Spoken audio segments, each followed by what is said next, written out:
Alright everyone, it's time for a video that I have to issue a quick preface for, which is that I'm not really a fan of Billmaher, certainly not his political views, and I realize that he is a little bit malevolent, like the time that he said, well, I hope for a recession because that's the only thing that's going to stop Trump from being reelected. It's interesting because since then he's now issuing more warnings to the Democrats, which I would say are mostly true here. I'll go through them a little bit. There's a link in the description to his 7-minute long spiel about the Democrats and some of their dysfunctions that was posted to Twitter.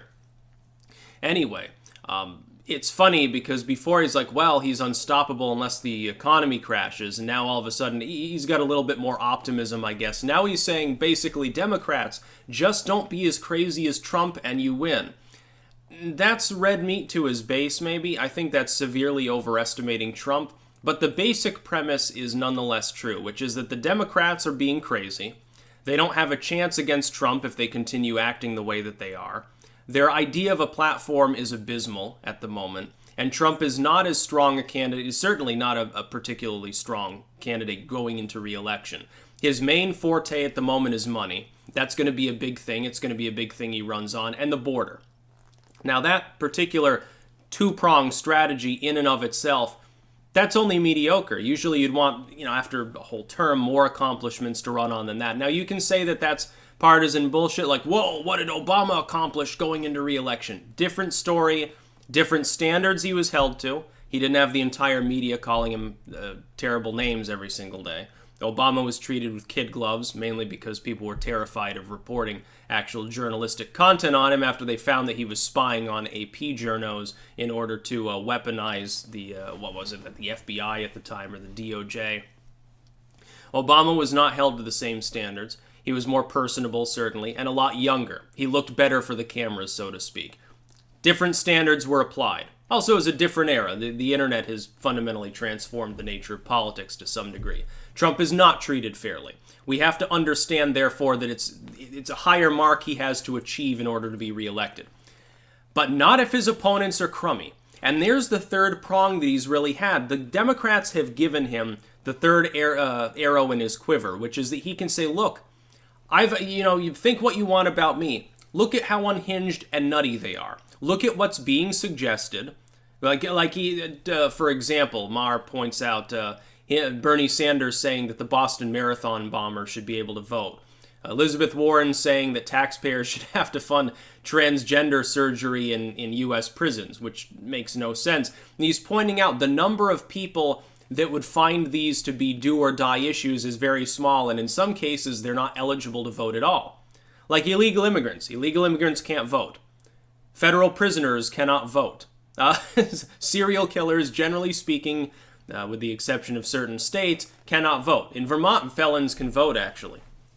It's universal suffrage, including for axe murderers in the state of Vermont, and there's no death penalty. So, yes, Ted Bundy can come and cast his ballot proudly. But this is a problem for the Democrats. These issues that they're actually running on don't really matter to the average person. There are a handful of people that are very fervently far left and dragging the party further and further to the left. The problem is, these are the people you can't appease. And this is where Maher cuts it off, and he could have gone further and pointed out one very important aspect of the political paradigm.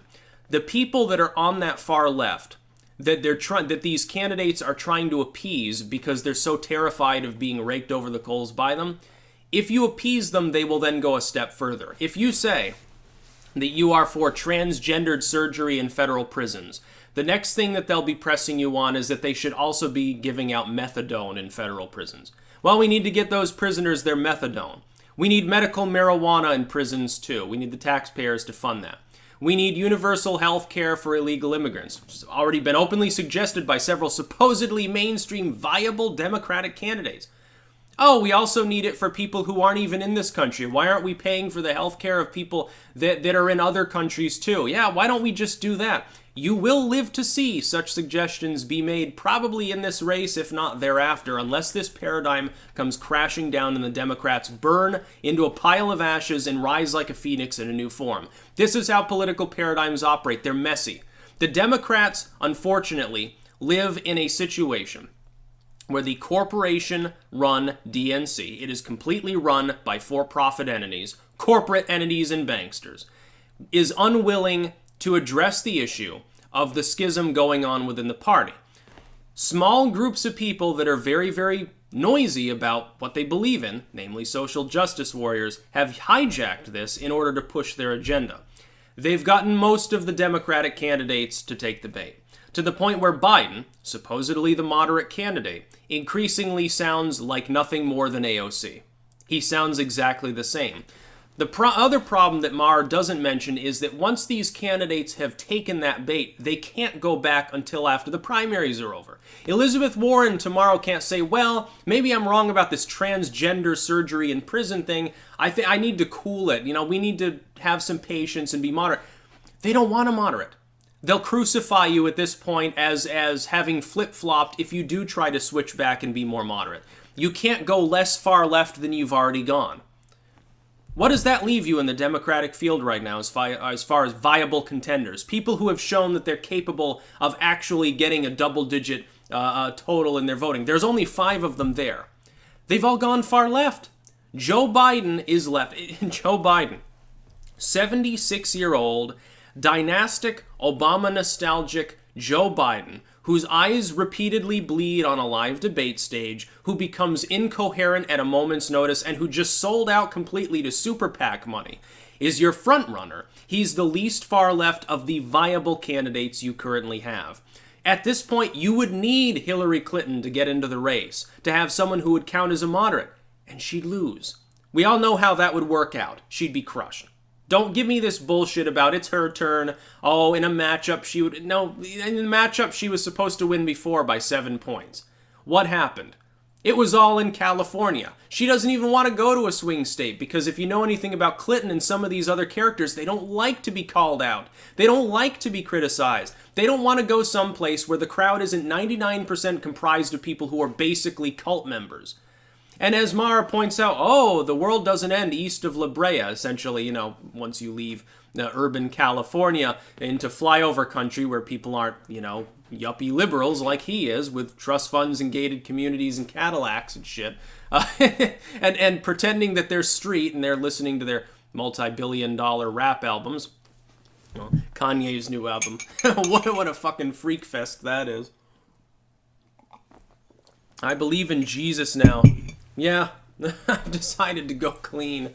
I'm a rapper, but, and I make a lot of money. Isn't he a billionaire in the most literal sense? I think he is. Close to it. Funny how corporations make something like that totally mainstream and then clean it up. Now it's about religion. Let's get more money from the church. It'd be really funny. By the way, and then he points out, like Beto O'Rourke saying he wanted to remove tax-exempt status for churches that oppose gay marriage. He doesn't even address the constitutional issue there, but he does address the demographic issue, which is that black churchgoers are an important voting bloc for the Democratic Party. And it's true. Try getting those inner urban votes, try getting enthusiasm in the inner city up when you're on that sort of a platform. But then again, why even mention Beto? He's running at what, 2.5%, 3%? He's not a viable candidate. Anything shy of Buttigieg and Kamala Harris is not viable anymore. None of these other people have ever been viable. Buttigieg and Kamala Harris at this point are almost long shots too. You've basically got 3 viable candidates. One just had a heart attack, calls himself a socialist.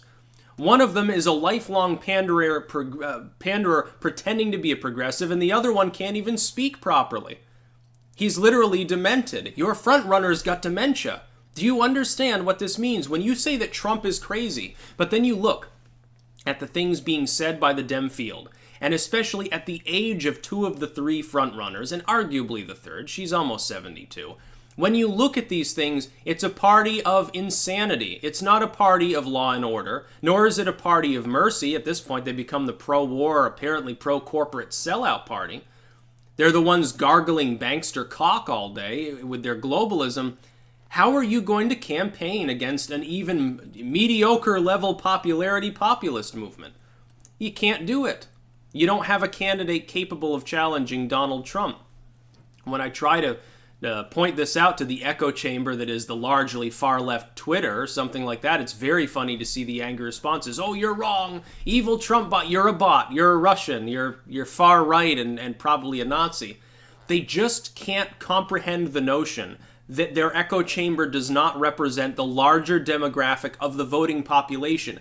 Even within the Dem primaries, you are talking about a small proportion of a very far left voting bloc. The people likely to turn out for a primary vote tend to lean further left than the general voting public, or even the general Democratic voting public.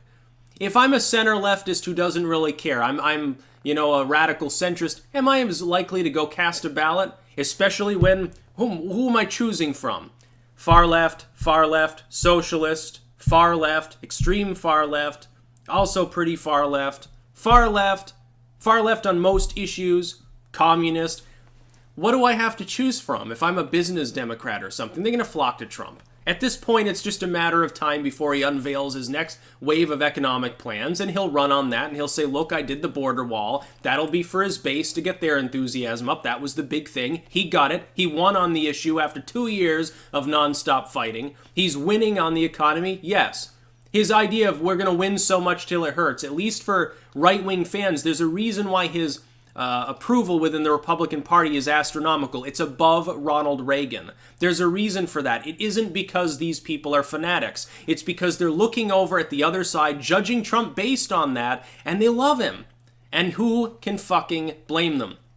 As an independent voter myself, never registered or aligned with a political party, whose views run to the left or the right depending on the issue, so that I want, gay couple to guard their pot field with automatic weapons, so to speak, in the literal sense, or with recreational McNukes, as long as they're willing to pay for the injuries associated with its use, then we're okay with McNukes. We'll try to miniaturize them as much as possible, make them burn nice and clean. You can even put it in the oven and cook your food that way.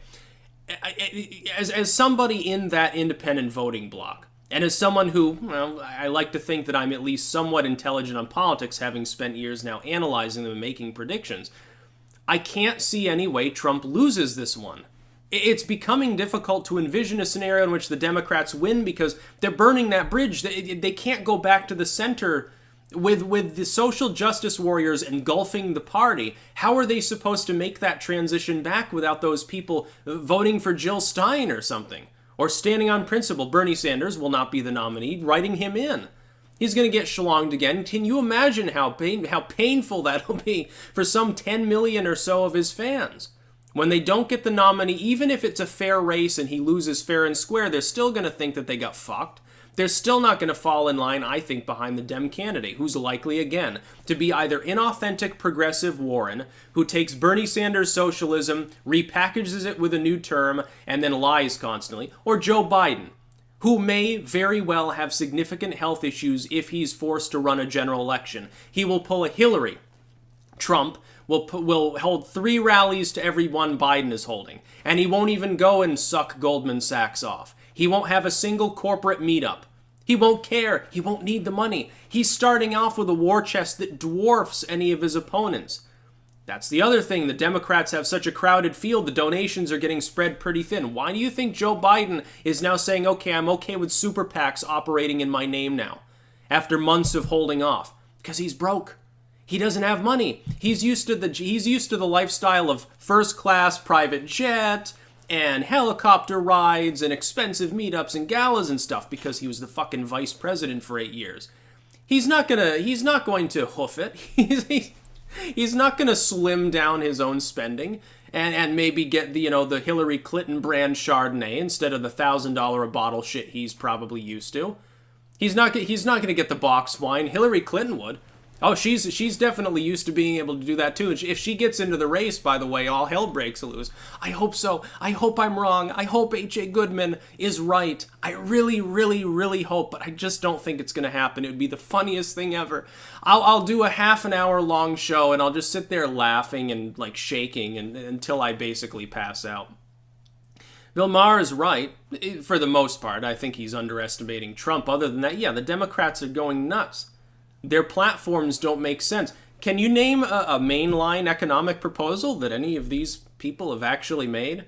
On taxation, on regulatory system spending. A single mainline proposal, something that would pass as moderate or center left? Or something that would be considered like, yeah, we could probably compromise with Rand Paul on this. No! None of them have suggested any such policy. They've just been consistently trying to out-left one another because you've got so many far leftists they have to appease for the primaries. The one man not fully taking the bait, Buttigieg, who might still kind of be viable, he's stuck somewhere in the high single digits. He can't gain any traction. There are too many hardened fans behind these other people. They're trying to drum him up right now. You can tell that they smell the corporations that fund the DNC are concerned enough so that they're running these like legacy media pieces about Buttigieg stealing some of the corporate money from Biden. He's stealing some of his donors. Well, that's not going to help him. Money obviously doesn't work. Hillary Clinton outraised and outspent Trump for most of the race 10-1. She spent, what was it, $2 billion raised? And she still complained thereafter. A month later, she's like, hey, by the way, the DNC didn't fundraise enough for me. I had to take time off of campaigning to do that. And meanwhile, she's canceling events left and right. And she wasn't nearly as old as two of the mainline candidates you've got. Where Bernie Sanders is considered the moderate voice in your field, you fucked up.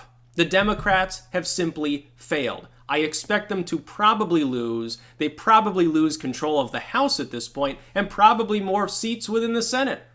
Meanwhile, Mitt Romney will still have his job. He'll just switch his fucking letter to a D. The Republicans will just shove him aside. They won't even care anymore.